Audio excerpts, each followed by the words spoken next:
Bueno, José Ramón, hoy hablamos de una de las principales tareas de los funcionarios, ¿no? de la principal labor de las burocracias, que es escribir. Escribir como función principal, que tiene una trayectoria, recuerdo la palabra evacuar un informe, ¿no? Que es una trayectoria decimonónica. ¿Qué podemos decir de la forma en que escribimos y de la labor en la que informamos los funcionarios? Sí, es verdad que los informes tienen sus singularidades en cuanto a estructura y forma de expresión, pero también es natural, Antonio, porque los informes son de expertos que pretenden dar precisión, seguridad, formar e ilustrar la autoridad, tanto el económico como el jurídico. La precisión y el rigor seguramente es la clave que le da solemnidad y fuerza a un informe. Y hablamos de jerga, no de frivolidad. Por lo tanto, a veces se cuestiona la oscuridad de un informe y realmente lo que está haciendo es un ejercicio de responsabilidad el funcionario informante, sea en clave jurídica o en clave económica, aunque claro, siempre incluyen ese latirillo que conoces de se emite este informe salvo otro mejor fundado en derecho o la ciencia. Claro, es que además la forma en la que uno salva las responsabilidades, como apuntas, es escribir. La ley está plagada de advertencias de reparo escrito, que no vale un reparo verbal. Sabemos que esto a secretarios interventores les ocasiona un problema de tener que indicar de una manera exhaustiva las razones y los fundamentos. Claro que cuando se hace de manera verbal esto no queda así, ¿no? Bueno, forma parte de nuestro trabajo y bueno,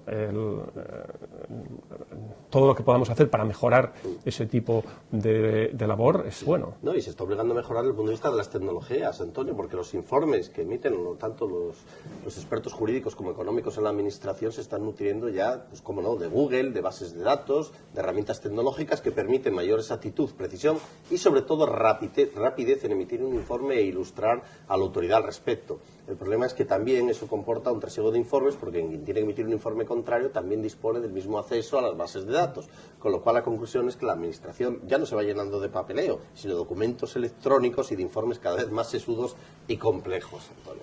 Bueno, y realmente hacemos una buena labor de redacción, porque claro, se nos acusa también de los informes ser a veces oscuros, abusar de las formas pasivas, ¿no? En lugar de las activas. Se ha realizado esta entrevista en lugar de decir se entrevisté, o los adverbios y los gerundios, ¿no? Solamente la ley de procedimiento tiene 72 mentes, ¿no?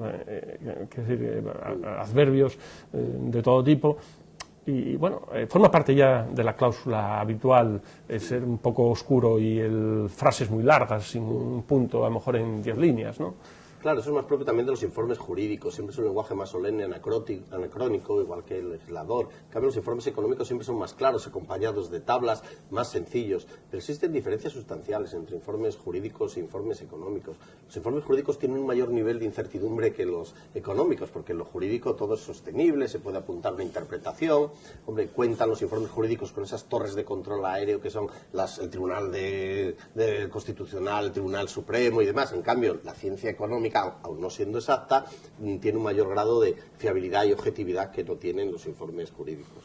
Sí, es verdad que en los informes económicos abunda más los datos y la información y quizás menos el conocimiento, en el sentido de que aportan muchas evidencias para que se fundamenten las opiniones, ¿no?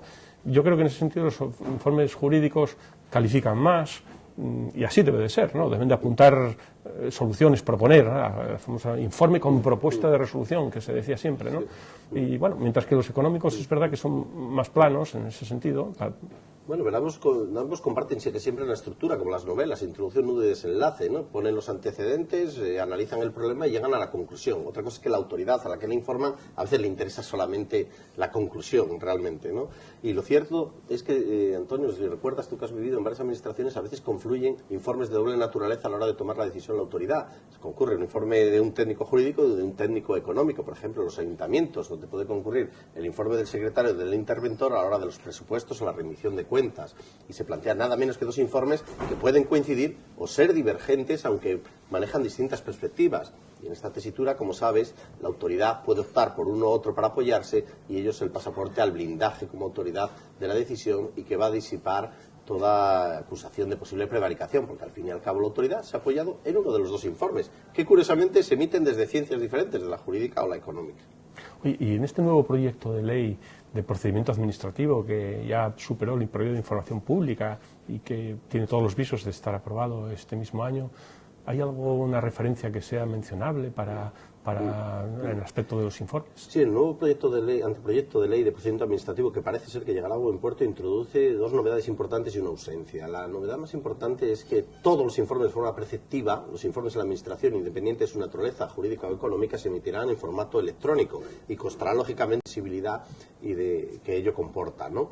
La otra novedad es que la autoridad, cuando transcurra el plazo para que ese funcionario informante emita el informe, la ley libera de responsabilidad a la autoridad. Dirá, si se emite un informe extemporáneo, podrá prácticamente tirarlo a la papelera y prescindir de él. Y se lava las manos como Pilatos la autoridad y tomará la decisión al margen de ello.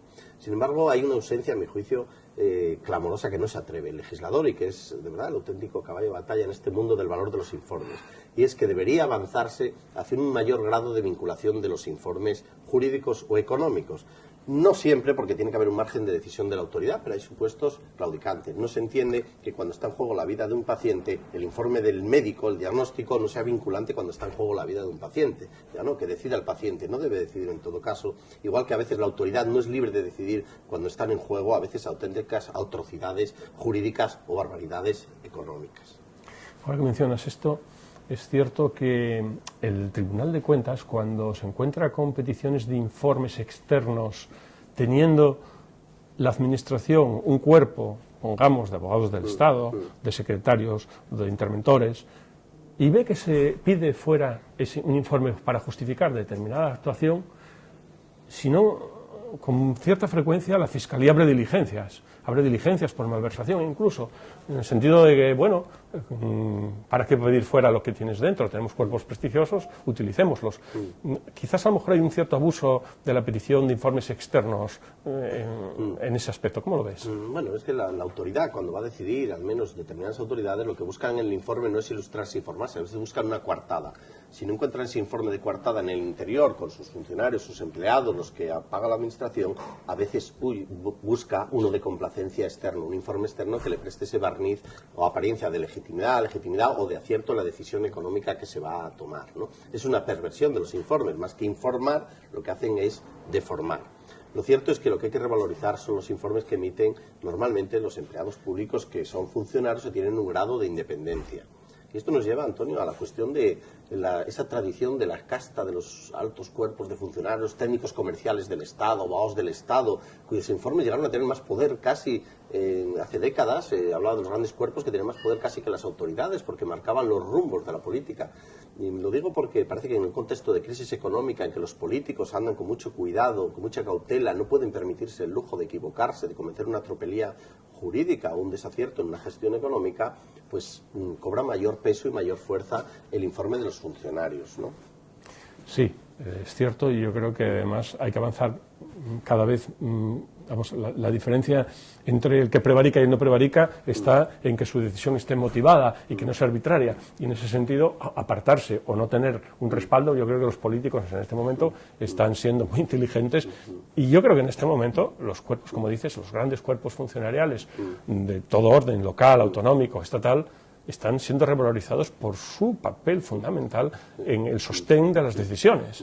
Y nadie se va a atrever hoy en día a tomar decisiones en contra de una propuesta con la que está cayendo. No, y además, curiosamente, está reverdeciendo el papel de los mandarines. Los mandarines en China eran altos funcionarios del Imperio chino, reclutados con unos exámenes rigurosísimos y tenían un poder tremendo en palacio.